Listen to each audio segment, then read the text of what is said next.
for the land of the free and the home of the brave. Believe in yourself. Set your record. Set your record.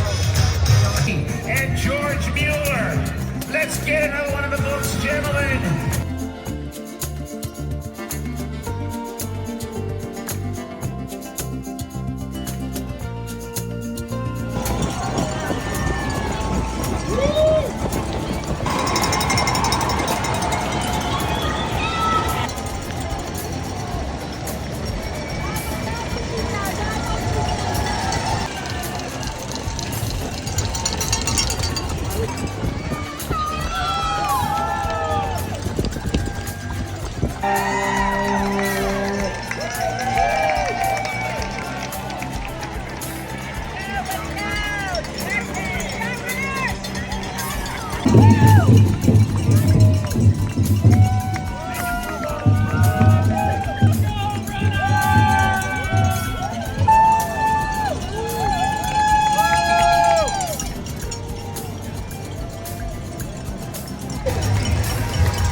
Please continue moving through the finish line. Everything you need there.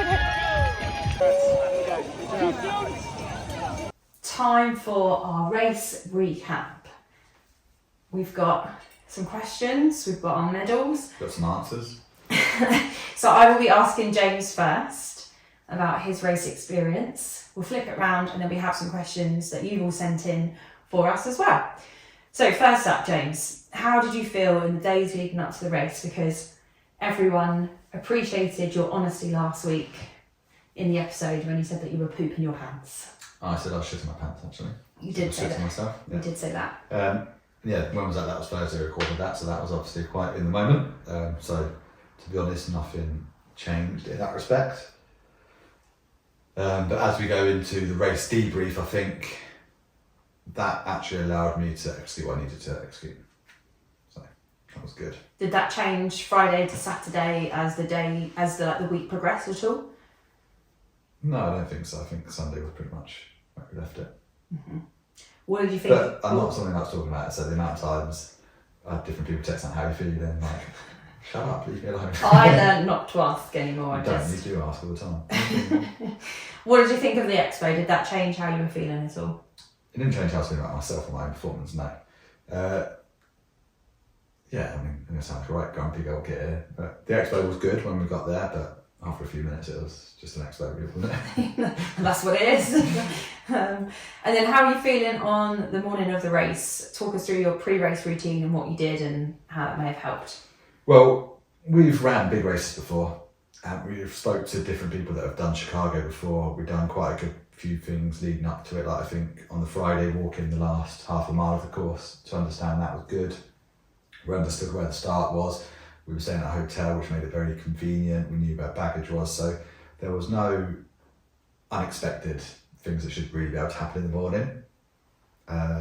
So whilst obviously I still felt nervous and was still crapping myself, I knew what I needed to do in the morning and stuck to that. So unfortunately for you, that meant I had an earlier alarm than you, because I did go out and have a little warm-up jog from the hotel to come back, finish off getting prepped and then go over to the start line, which was actually a very easy process, wasn't it? So we still probably got there a touch early actually. Yeah. Okay, so pre-race routine, all good, still pooping your pants. Talk us then through... Well, that's half the pre-race routine, so make sure you don't poop your pants. Yes, that's true. We'll come on to the toilet queues, I'm sure, at some point. So talk us through the race stage by stage, as much as you want to talk through, just as how you were feeling as the race went on. So I think after speaking on Thursday, I really concentrated in my head, or really clarified in my head that sub 3 wasn't my goal. If that was a byproduct of the run, then fantastic. So it really meant I allowed myself to run on effort and feel. So if we look at the first 5k split here, which was 22:09, now 3 hours is 21:15. So already I've almost given up a minute after 5k. Given up for the wrong word, I've not given up at all. But there was no panic there. There was no part of me that was like, oh my God, I'm a minute behind already. If anything, I thought this is going to be quite funny because it's going to ping back on everyone's tracker now as a predicted time of, that would be probably 3:09. And everyone's going to be like, whoa, why is James going off so slow? What's happened? Or whatever. And I thought, chance I can chunk this down from here, so that's quite cool. But yeah, I felt comfortable within that. I suppose from there we just got to halfway. I did speed up a little bit going towards halfway. I think what's really important with a marathon is you go through waves. You do have good and you do have bad times, and you need to respect them both equally. And by that, what I mean is, don't go hard because you're feeling good, but also don't give up because you're feeling bad. And I think through whatever I told myself or whatever expectations I had, I ran quite stubborn on Sunday. Like there was no way I was giving up, no way I was walking, no way I wasn't finishing.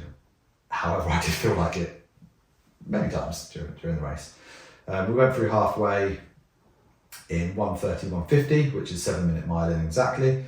So at that point, I would say I felt comfortable. It's a race, so I'm working hard, but I think had I gone through in 1:31, so 50 seconds quicker, I would have definitely known about it.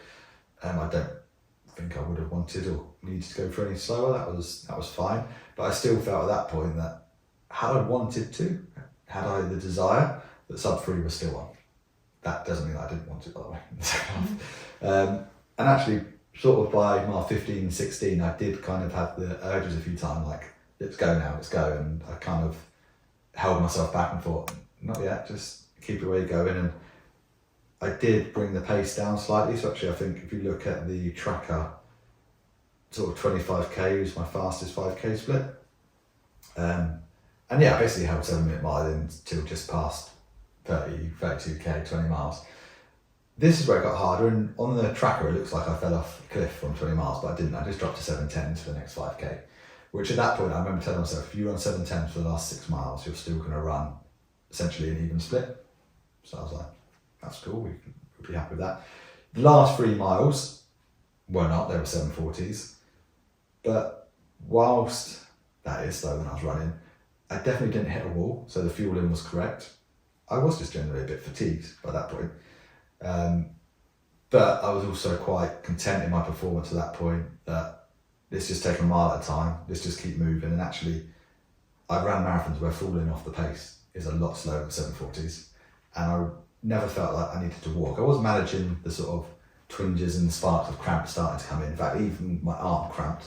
So, I was obviously at the limit. But when we bear in mind, when we're talking about conditioning for this race, I've only done 120 miler previously, building myself up to Valencia. So that's probably just a little bit of conditioning work there for the last 5k.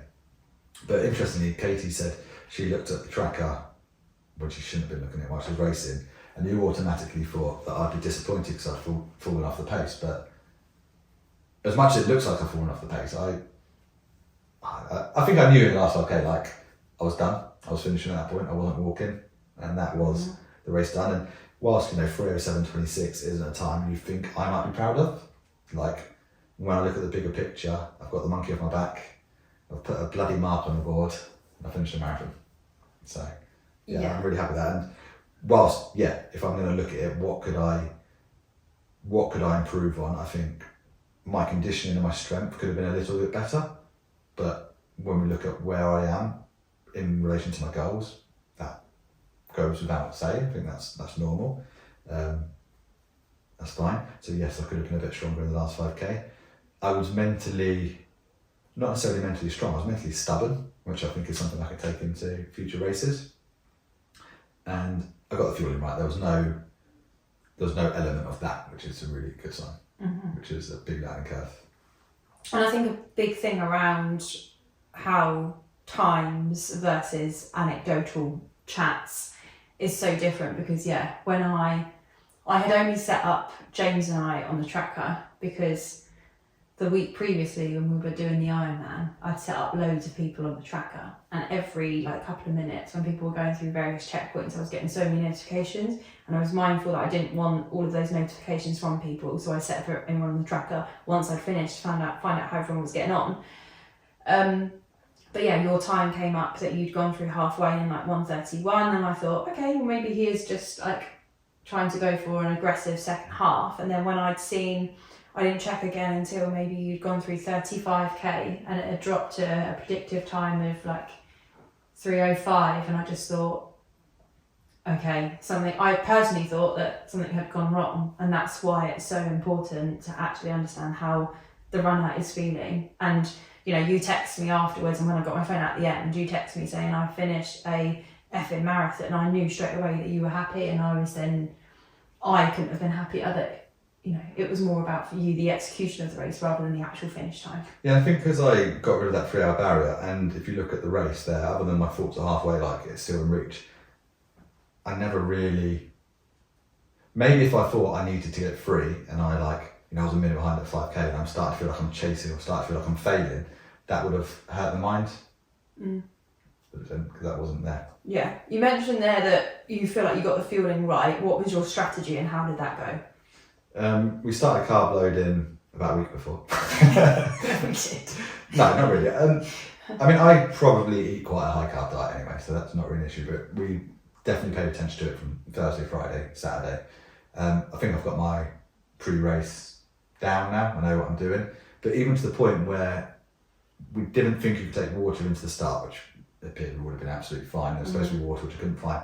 So I didn't actually have my last Morton drink, but that didn't bother me because I didn't think, oh my God, without this drink, I'm not going to be fueled. That would have been extra fuel. That might have helped me for an extra half a K or something. It's not going to make any difference. But that's quite nice. So again, when we're talking about problems that can arise, I wasn't like, oh my God, I've not had my Morton, I'm panicking. That was fine. So. Good. And then during the race, kind of gels every 4 miles, so approximately every 28 minutes. I think that works perfectly fine. I am going to, over the next few weeks, see if I can maybe move that down to 25 minutes or 20 minutes, just to get a little bit more in, to see if that helps. But if it works on a couple of training runs, I'm not going to force it over the next 6 weeks before Valencia. That's kind of where we are with that. And then sort of funny story as such. So obviously don't try anything new on race day. So at all the aid stations was Gatorade and water. Now we've not trained with Gatorade, it's an American drink. So did not touch that, always went to the second part, water. And at about mile 24, I thought, sorry, let's just have a bit of Gatorade, just because, I don't know, you've got 2 miles to go, let's just have a sip, let's see what happened. And should have stuck to my guns of don't try for new on race. It didn't cause any stomach upsets, which is where you think this story's going. But actually, as I went to put it towards my mouth, a bit splashed up and got me in the eye, and it really bloody stung. So I got to drink a tiny bit, and it's bloody strong. But stingy eye for a good mile or so you should have just not bothered. I thought anyone that ran towards the Gatorade stations were American, because obviously it's an American-based drink, and I thought most people that are from the UK or from international wouldn't touch it. So when I just automatically assumed that it would be all Americans just running towards the Gatorade. That was a little funny thing in my head that I thought. But no, good that you stuck to your guns, like you say, don't try anything new on race day. Maybe that was a bit of karma, like flicks up in your eyes saying, James, don't take on any more of this. Also, I think in the last couple of miles, whilst I don't try anything new, grab for anything if it's going to help you get to the finish line to an extent. If you're struggling, in the last few miles, you just hope. Well, I wasn't struggling, but you just. No, I know. A little bit of sugar picking up might have been nice or something. Yeah. And then now that we're kind of a few days post race, how are you feeling now that you've reflected overall? Summarise your thoughts and feelings. Generally positive. I'm happy that, as I say, I've got the monkey off my back. I've got a marker on the board, as it were.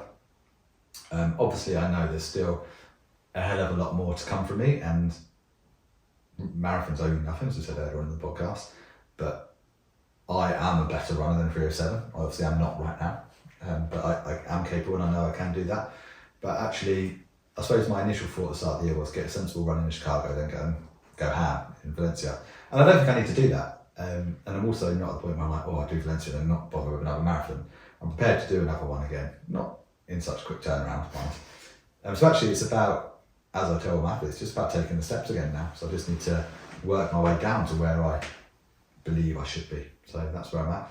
A couple of takeaways from the run. I felt a bit tired in mile 1, not in a fatigue state, in a, I don't know, muscular way. So I need to maybe look at my taper, but I think more so maybe a bit of strength and conditioning, but then that's also down to the long runs. So I'm not going to overanalyze that, but a bit of strength work over the next few weeks won't go amiss. And obviously, again, I wasn't at the peak of my block, so I can't overanalyze it too much. But yeah, that's where we're at, and I feel hopefully not naively confident, but confident enough going to the next block. So still take Valencia with a similar mindset, but maybe a touch more aggressive. Nice. Thank you very much, James. Appreciate welcome. that. Thank you for summarising your race. That's for my fans. For your fans, well done. Over to you. Go on then, fire away. How did you feel in the days leading up? Firstly, sadly. I felt good.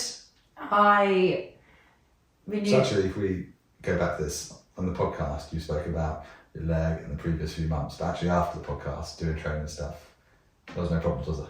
You were fine. Injury free. Let's go through.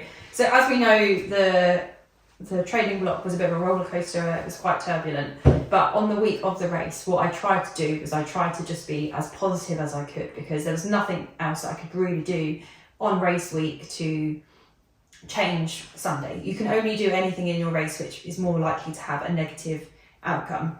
So I just tried to keep as positive as possible, and also I personally love the big races and the big race weekend. So just actually being in Chicago, I thought was just brilliant. We had a really good run on the Thursday morning. So we got up, went for a run around Grant Park where it starts. And like James says, they'd already had the baggage tents up. So we kind of knew exactly where we needed to drop our bags. The sun was shining, it was beautiful. There was lots of the people about also running, and they were all in like merch, so you definitely knew that they were doing the marathon as well. And yeah, just tried to soak up the atmosphere and just tried to enjoy it. Friday we went to the expo. I thought I'd feel a bit more nervous when I had my number, but it was again just kind of nice to have the number. And then on the Saturday, the 5k I thought was brilliant again, and just kind of got me really pumped and excited. Like they had a big finish in and start in Arch, and there was music and lots of people, and it just kind of got me in the zone for what was to come on the Sunday. So yeah, I just tried to stay as calm as possible. It was really nice that there were so many of us out there that we got to share the experience with them as well. And that was it really. I did have aches and pains, like paranoia. So when we were flying out there, I had a different pain in my left foot, and it's been my right leg which has been hurting me. And then As a coach, I had to learn to ignore you, haven't I? Yeah, and then all of a sudden I had like a pain in my quad. You walked into a wall. Barricade. No. That was pre that. I walked into a barrier at the expo. That was like in my groin. No, the quad was after like the Ironman. But I was like, oh gosh, it feels like that was after the track session on Tuesday actually. And I was like, oh, I hope I haven't pulled my quad, but everything was fine by the weekend, just as a little. So it's okay to have all these little aches and pains. It's just a normal part of the race week process. It's not okay to cry about them to me all the time. I didn't cry. I think I was quite good in the days leading up to it. I'm glad you think. You're just over dramatising it. Yeah. So yeah, that was me in the days leading up to the race. How are you feeling morning of the race? Talk us through your morning routine. You don't need to go ins and outs. So yeah, like James said, I didn't want anything with an alarm which started at 4 a.m. because James was wanting 4:45, and I actually woke up about 4:40 anyway. Was feeling quite calm. I need quite a lot of time in the morning just to take things Just to stare into space. slowly, and I'm not a quick getting ready kind of person, so just needed time to make sure that I could have my breakfast, have my coffee. We'd gone out and bought like bowls from Target so we could have our pre-race breakfast. Wanted to make sure that I felt okay, that my hair was all right. As a female, you want to make sure your hair feels all right, that I was comfortable in my kit, and yeah, that was it. It was just kind of non-eventful really. Just, I know my pre-race routine, and we'd had everything laid out the night before, and yeah, we walked over to Grant Park at about 6:05, I think, because everyone had said the race started at 7:30. You were recommended to get there 2 hours before. There was no queue for security like people said there would be, and we were kind of just hanging around in Grant Park for quite a while, which was fine because again we were with some of the Run Hub. Yeah, the weather was quite nice, wasn't it? So like all this talk of it being cold at the start, we didn't take any throwaway layers in the end. We left them in the hotels. You did, but we didn't need to. We didn't need to. I bought a really cheap fleece from Primark, which was £7, so I was okay. It was quite nice actually. It was black, plain black. But I kept that on right until the last minute actually, which I kind of liked. I didn't need anything for my legs. So yeah, I must admit that I wasn't feeling like really energetic. That's not a problem at the start, is it? No. But by the time that we tried to make our way to the corrals, it was a bit more of a longer walk than we anticipated. Because our hotel was extremely close, I used the toilet as much as I needed to, going into too much information here, and thought, right, I'll just go for one more nervous wee when I get into the corrals or into the start. But the toilet queues were ridiculous, and there was no way that I was going to make my cut-off. And I didn't really need a wee, it was just one of those, I think I need a wee. And I thought, it's fine, like this is not like a race, so if I need to stop, I need to stop, but I really don't think I need a wee. So I just got into the corral. I was on my own, so it did feel kind of lonely, and I was just kind of like trying not to get too nervous, walk about, and right near the start of the wave, I bumped into someone that we bumped into or met at the Tracksmith queue. And it was really nice actually, because I could tell her name's Katie, and she's from Alabama, but she was so nervous beforehand. And she told me, like, I'm so nervous.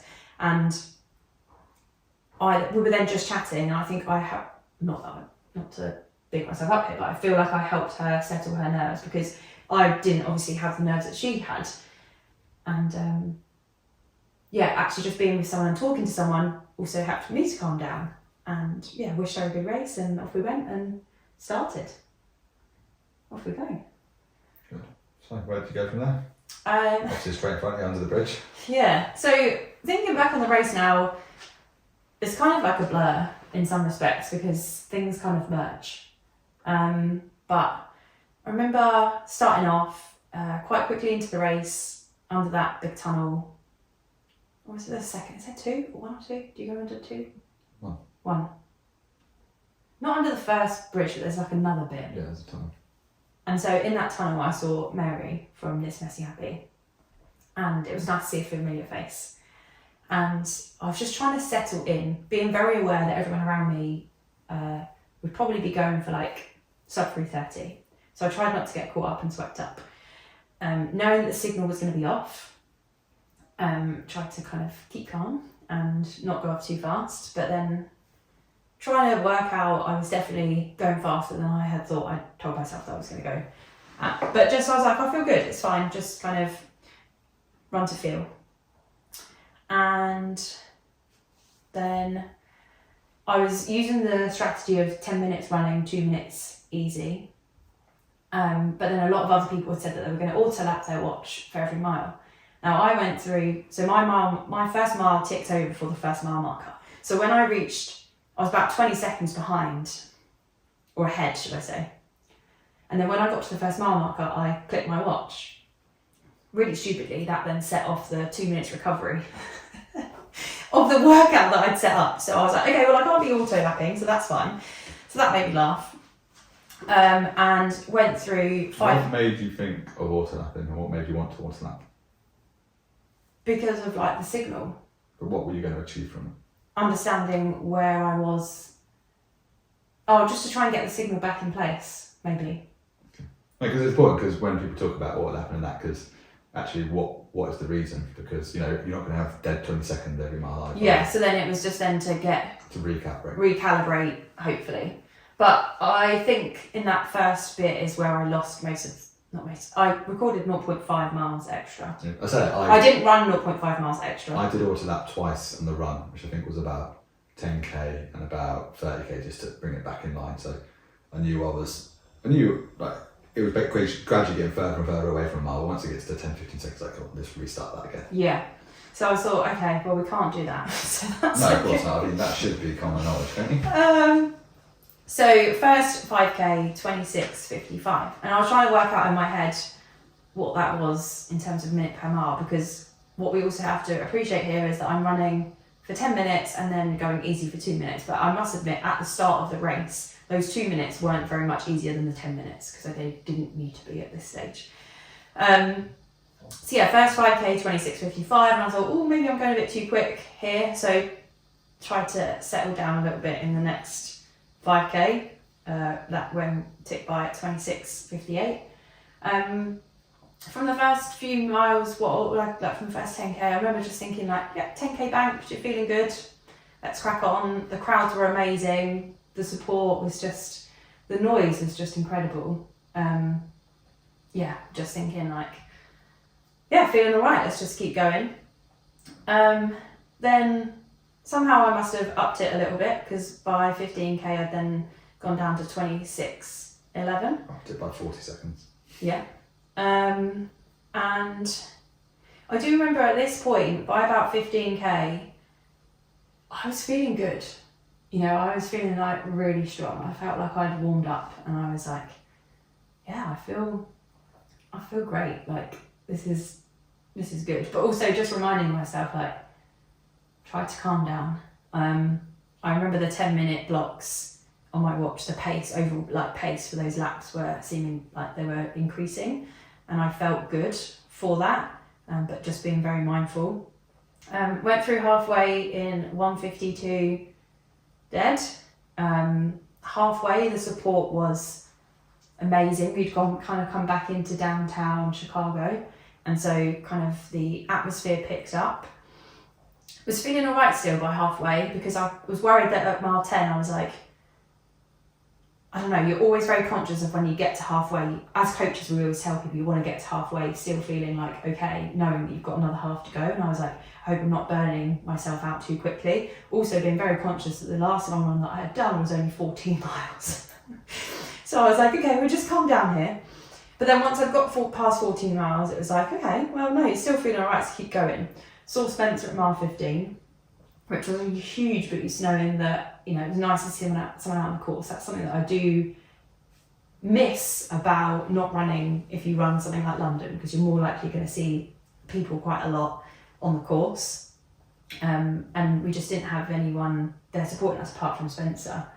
Because if I do a race, then normally I would see you 2 to 3 times minimum. So yeah, got to mile 16. 16 is kind of like a bit of a mental barrier for me personally. There's been 2 other marathons that I've done where it's kind of all unravelled from mile 16. So to me, I was like still feeling good at that point.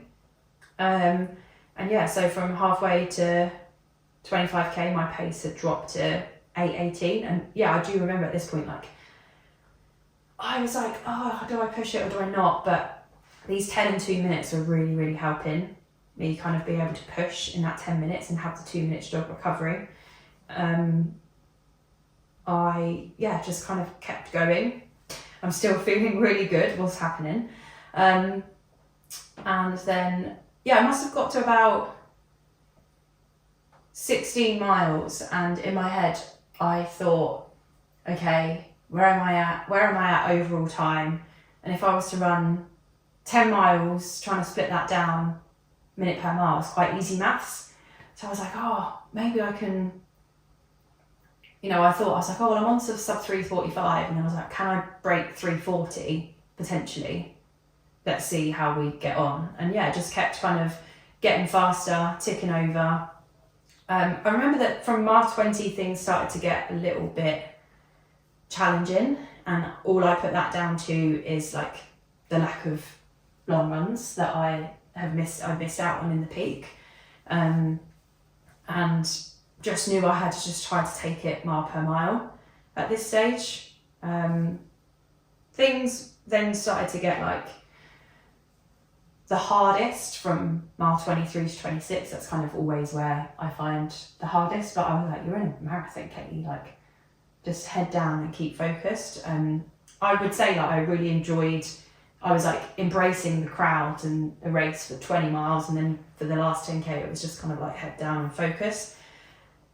a marshal, maybe like between mile 22 and mile 23, he was standing on the sidelines, and I could tell there was a lot of people around me that were starting to struggle. You know, you see people walking, you see people slowing down, you're overtaking people, and the 10 and the 2 really, really helped, because I could push for 10 knowing that I had 2 minutes coming up, which was easy. And like at that time I was like pushing, and the pace was around like 8-minute miles, and the 2 minutes were around 8:30, 8:40. So I wasn't backing off completely, I was just kind of refocusing, and it did really just help me. I missed the last 2 minutes, so I knew I had a 10-minute, 2-minute, and I worked out there'd be less than 10 minutes to go until the finish. So I was like, you can just run this now. Like, You rebel, you haven't told me that bit yet. yeah, that was about mile 24. I was like, you can run 2.2 miles. Like, you can just keep going. But at that point anyway, my pace had dropped slightly, because in the last 2K I dropped to 8:20. What was also good, I think, about the last 2 miles is having walked the last bit of the course. So about you, I could look up the road and see the skyscraper, and you just get there. Because we get there, we're going to turn right, then we're going to do the hill, then we turn left to the finish. So it jumped out quite nicely for me. Oh, see, I just no, So I in didn't my know. head, I was that. just getting to that skyscraper. Oh, I should have known that, because I was like, when are we turning right, knowing that it was going to turn I'm up, glad. and then. So the walk wasn't as good for you as it was for me. No, but what I was trying to do, because we'd walked the opposite way that way for dinner. So I was trying to look out for restaurants or trying to look out for places of preference. I knew it was coming. Like at that stage, it was also like you'd hit the 25-mile marker. So I'll you were remember just. next time we walk to point out some more obvious things to you. I was just but I was just like head down at that point. Just keep running, just keep focusing. And That was my finish line at that point. yeah, the Mount Roosevelt, as they call it, wasn't as bad as I anticipated, because we had done the walk. So I think that It was really tougher than I helped. thought it would be, but there was also no way I wasn't. I think I was just so happy with how my I think race. it's short enough. You just keep it down and cracking. Yeah, I was so happy how my race had gone that I was just like, Same. I just was happy, and I was like, you just have to charge. And up then this. when you turn left, it says 200 meters to go straight away. And you're like, well, that's even at Yeah, I in just a minute. tried to enjoy that as much as possible. The one thing that I think in the last few miles, up until that point, I was like, oh, maybe I can. And I had said in the week previously, like, if I had got 3:30 something, that would have been like my A-star goal. And then I thought in those last few miles, oh, sod it, you don't want that. That's fine. Like, you're just getting tired. I kind of wish that I had maybe pushed a little bit more, because that may have been my only regret from the race, is that I'd kind of given up on it in the last 2 miles, but then when I turned down that finishing chute, I was actually closer than what I realised. I thought it was like long gone, and then I was like, oh well, 3:30 or 3:31, 3:40 or 3:41, I would be happy with, and then 3:40.17. But then again, 18 seconds, like that's still a lot of time. You know, if you'd made a move earlier on the day. So yeah, I don't want to dwell on that too much, because with my race, my training block, you couldn't have asked for more. Like, my body allowed me somehow on that Saturday and Sunday to run better than I had anticipated. You know, in my last few long runs, it was taking an hour for my body to warm up from the start, and my body felt good. So yeah, I was just so happy. We'll go into it actually. No, I'll save that part for later on, what helped me through the race. But yeah, that was kind of my Cool. race. Any reflections? Just really happy. Good. I keep saying to people, over the moon. Like, considering how the build-up was in those last few weeks and how turbulent it was, like, poor James, as I always say, like, my emotions were all over the place. It's amazing to think I've got to get myself mentally prepared for a race at the same time, isn't it? I feel like I was, in race week, I didn't really speak about it much. I kind of just kept myself to myself. I thought I was quite good. Glad you think that.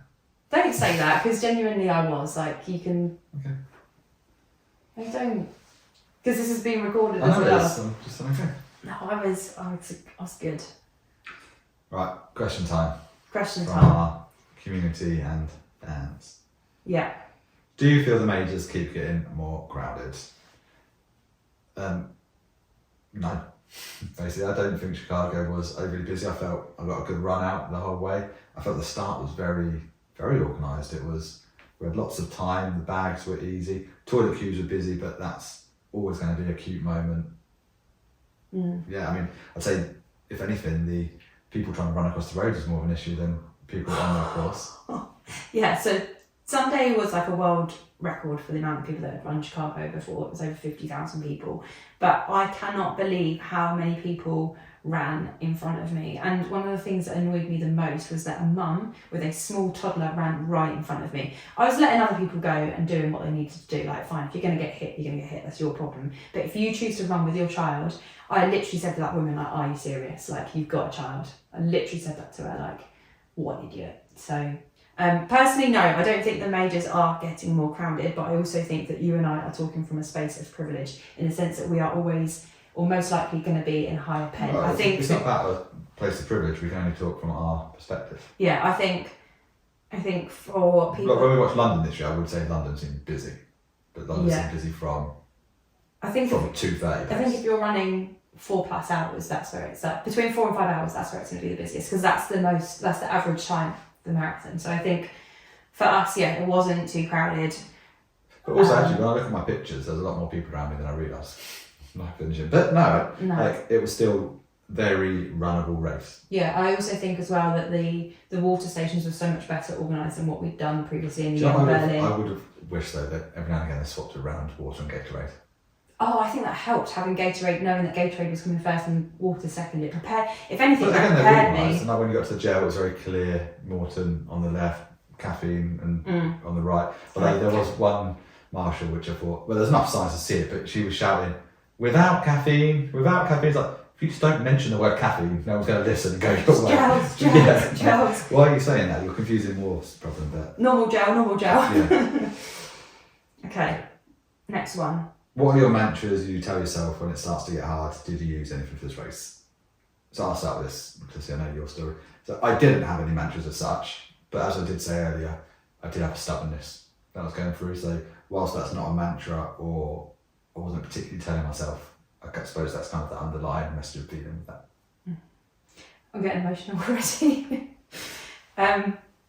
So yeah, for me this race meant a lot, and I wrote on my hand before, and I'd planned out what I was going to write on my hand for quite a while. And obviously, you know, last year I was running for Children with Cancer UK, and my mum passed away of cancer, so I dedicated that run to her. Now this year my nan's not been very well, but also this race was for me and to prove myself that I am capable. So when you wrote you on your hand, I just assumed you meant me. Yeah. So I wrote, and I was going to write for Mum, for Nan, for you, and then I realised that writing on your hand in Sharpie is really difficult. So I just wrote for Mum, for Nan, and for you, for yourself, so that if I ever needed to, you know, if I was ever struggling, I could look down at my hand. And I didn't really struggle in the race. It was not that I didn't need it, but it was always that constant reminder that they were with me. And then also on the inside of my hand, so on my wrist, obviously we'd been in Spain the week before cheering on Naomi, and although I am Naomi's coach, her and I have obviously created a friendship out of this as well, and it's nice that we can support each other. And one of her mantras is, I can do hard things. And having watched her complete that the previous weekend, I was filled with so much pride and inspiration, and I thought, you know, if she can do these hard things, I can too. So on the inside of my hand I wrote hard things, and I texted to her in the morning, and you know, I just got so many lovely messages from people that it really, really helped me. So I would just urge you, like, just anyone that you know that's ever doing a race, just send them a message, because sometimes that message will hit more than you actually know or understand. So like, thank you to everyone that did message me, because your words do, like, it's what carried me through on Sunday.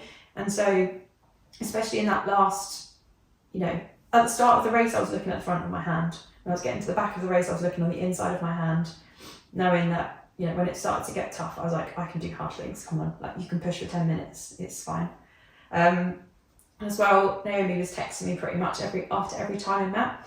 And as I was getting stronger throughout the race, it was just so nice to know that she was with me. I'd been her there for the weekend before in Spain, and she was there with me on Chicago. So knowing as well that James was out further on the course, I kept thinking of you as well, and like hoping and like wishing that you were having a good race. And yeah, that's just kind Hope of. you wouldn't see me on the sidelines. Pardon? Hope you wouldn't see me on the sidelines. No, I knew that you were going to finish. I knew it. So yeah, that's just kind of what kept me going. So I think sometimes your mantra can be different for every race based on how your block has gone and how your training's gone. But yeah, I know that a lot of people write sometimes their times on their wrist or their arm. But for me, these It wasn't words. about time, was it? Pardon? It wasn't No, about time. exactly. And that's what I thought. Like, there was a lovely girl that ran up to me at about 10k. Her name's Danielle, and she was like, "I listened to your podcast," and then she ran off into the distance. And I was like, "Message me after, so I know who you are." I'm really sorry, because some people you don't know who they are. And you know, it just made me understand that with the few days that we'd had prior to the race and people that we'd met and the connections that we made, like, it just reminded me that for me personally, this was more about times. It was about just being there and being in the moment. So, yeah, that's what we always love an emotional part of the podcast for me. Where does Chicago place out of all the majors? Oh, it's up there for me. It is up there. Oh, I don't know actually. What about you? If you could. For me, I think New York still the best. Chicago for me is on part of London, and then Berlin, last of the four. I'd probably say the same. Yeah. Okay. Not to. Yeah, New York. And then to go straight into that, would you do Chicago again? Like, absolutely, yeah. Yeah. But I think it also helps that we had a great weekend, great experience, great race, you know, all that sort of stuff, all round into one. Yeah. Deep dish pizza, yay or nay? Yeah. I think it might be overrated if it was in the UK, but for me it was like, Yeah, I'm not sure I'd want it every day. no. But we had two, didn't we? We had one as a sherry on like the Friday, whatever. And what we learned was you don't need too many toppings because it gets a bit lost. So when we had one the second time, which was that proper one, at after race we just had spicy beef and pepperoni, didn't we? Which was good. It was just. Did you get that from the first one compared to the second? Just too much filling was a bit. Yeah, we just had like a slice each. We just like were being a bit greedy that day, weren't we? We just wanted some. But yeah, we went to Giordani's and there was like a problem of trying to get a table, and we were potentially going to go somewhere else. And I was like, I haven't come all the way to Chicago to have a Nando's. I'm sorry. Like people were just hungry at this stage. I was like, you can do what you want. Luckily, the table came up really quickly and it was worth the wait. And yeah, but it's not something that I'd have all the time. It's more so the novelty that you were there, and like post race, it just hit well, I would say. Was it the race, I assume, everything you hoped and thought it would be, or more? Yeah. For me, Yeah. yes. So crowds, fantastic all the way around. Yeah. People, both. Is on that the people we're course, with or? crowd, community members, friends, all great. Weather, perfect. Literally couldn't have asked for any better. That's for us, yes. I think other people. This is our podcast. Yeah, sorry. This is Yeah, my yeah. opinion. Yeah. Yeah, the weather was perfect. And the course, yeah, great course. For a flat course, there's a couple of little ups and downs on it. But yeah, no, great course. Mm-hmm. Yeah, no, it was everything I'd hoped for and more. Like, I couldn't have had a better race. So. How did you feel when you saw James had his medal knowing he had achieved it? Who's that from? That's from Hayley Woodhouse. I think more so the fact that I got the text before from you, like that's cemented. I was like, I got my phone out once I finished and like I felt on top of the world. You texted me that message and just like, I just knew how your tone would be with that text as well. Like you can't always get tone over a text, but I knew how you put that, you were happy. So I was very happy. I was like, yes, we both had a good race. Because I was worried with your time that you might not have be happy with yours. So yeah. What was the funniest thing you saw on course? I don't remember seeing anything too funny, to be honest. I don't know. I guess we're talking about people dressed up in bits and pieces. There wasn't too many from what I can... But again, where we're racing, probably not so much fancy dress. Yeah. I saw a dead rat in the road. That was... Yeah, everyone said that. I didn't see the dead rat. I did see a sign saying "Run to Free Diddy." Oh. Any other signs that you saw on the course that you liked? No, well, there was quite a few, but there was one sign. Americans go quite hard for their. There was quite a lot of. There's there so was many signs. more than just a bit on card. You know, there was pictures, there was cutouts. Oh, there was big like shirts. heads, like the pictures size of and this. stuff. Like it was just amazing. I think there was a sign saying you can do hard things, and like I pointed at that person, And she like pointed back at me like we had a connection. So thank you, because obviously that meant a lot to me. And one of the best ones that I saw was your 26.2 out of 10. Is that how it was worded? But something like that. You're 26.2 out of 10. I love that. What I did not like is Nike have quite a lot of big billboards up around the course. And the one at mile 23 that said something along the lines of just 23 reps of 1 mile to go. I thought, no, Nike, that is not cool. That is not cool. Well, a lot of people are saying they got their advertising and their marketing well, which they certainly did. But I must have been, apart from their big, at the turnaround point, I didn't see many of the signs out on course. I must have been oblivious. Massive and orange. Yeah, but they were probably like high up in I was probably looking forward or down. That's like how I look. So yeah, I missed a lot of that. I think, Nike 23 reps of 1 mile is not fan. Okay. So what are you most proud of for your training in Chicago? Well, it's going to be a bit of a crap answer because obviously this springboards onto Valencia, but I'm just proud of that I've got myself into the right position to be where I need to be now to go into Valencia. So growing as an athlete or a marathon runner, I guess. Yeah. And for me, I'm most proud of the fact that I stuck it out in the tough times with all the cross training, and also for the fact that, I've had some really lovely messages from people to say like how inspiring it is that I have been able to like overcome the adversity that I have, and to know that I've had that impact means a lot to me. Sounds really like yeah. But yeah, to know that because sometimes, and I would do the same, like I see so many people that are trained, that might not be like, obviously I chat to all of my athletes, but for other people, sometimes you don't always tell people like how amazing they are. And so, you don't always get that validation from other people, but when you've done something like this, monumental, people do take the time, and I've just really appreciated that, and I'm gonna try to pay it forward in the same respect, because I'm just proud that I kept going, and it's given me a huge confidence boost moving forward now. So and kind of following on from that, what keeps you motivated when training or your plan doesn't go as hoped when you've got an event coming up?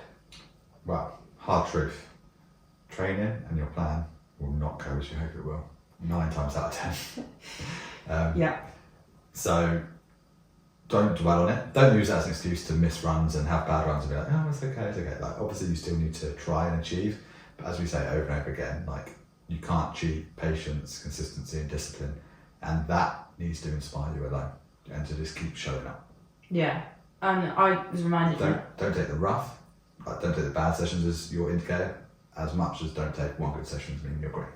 Yeah, and I think like for me, when I went to go and see Rudy in the final few days leading up to the race or before we left, he was like, just remember, Katie, like there's not many athletes that go through a training block without any niggles or injuries. This is just kind of normal. So I think, it's a big reminder to me that if things don't go right in the future, is to kind of keep up with other forms of training, which I know I can do, if that's capable of you, of course, in terms of your situation.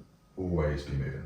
Yeah, but also I think the thing that helped me the most was to remove like what my first goal and focus was, because I was able to enjoy it so much more when I removed that. When I had to shift what success was on race day, it allowed me to set myself up to have the day that I did, and keeping so positive in those weeks in the days leading up to it. There was no point in being negative because I wasn't going to get me anywhere. So actually just being positive is only going to help push you forward, and that's what really helped me in those few days leading up to it, I think. And then lastly, off the back of that, what is your inspiration, or who inspires you? I suppose it's threefold, really, isn't it? For me, it's you, our community, and myself. Like, I need to inspire myself. I need to push myself.